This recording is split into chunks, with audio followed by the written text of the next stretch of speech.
অস্ট্রেলিয়ার বিপক্ষে ২ match test সিরিজের জন্য প্রথম টেস্টের জন্য প্রস্তুত বাংলাদেশ। আগামীকাল ভোর 6:30টার দিকে মাঠে নামবে বাংলাদেশ প্রথম ম্যাচটি খেলার জন্য। তার আগে শেষবারের মতো অনুশীলন করে নিচ্ছেন ক্রিকেটাররা। ব্যাটিংয়ে, বোলিংয়ে, ফিল্ডিংয়ে মনোযোগ হচ্ছেন বাংলাদেশের ক্রিকেটাররা।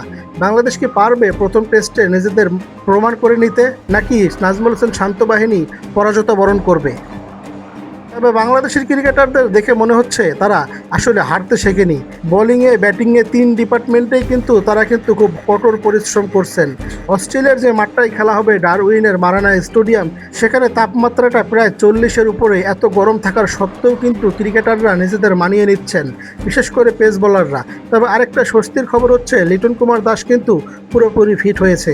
তিনি প্রথম টেস্ট থেকে একাদশে থাকবেন এবং কিপিংটাও করবেন।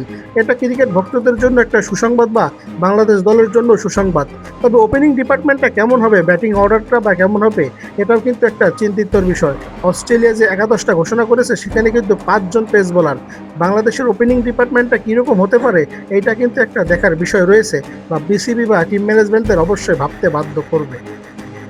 তবে প্রথম টেস্টকে সামনে রেখে যে অনুশীলনটা করছেন বাংলাদেশ, খুব কঠোর অনুশীলন। ওপেনিং ডিপার্টমেন্টে কিন্তু বিশেষ করে আমি চাইবো তানজিদ তামিম, সৌম্য সরকাররা থাকবে, কেননা ৫ জন পেস বোলারের বিপক্ষে ভালো খেলতে হবে।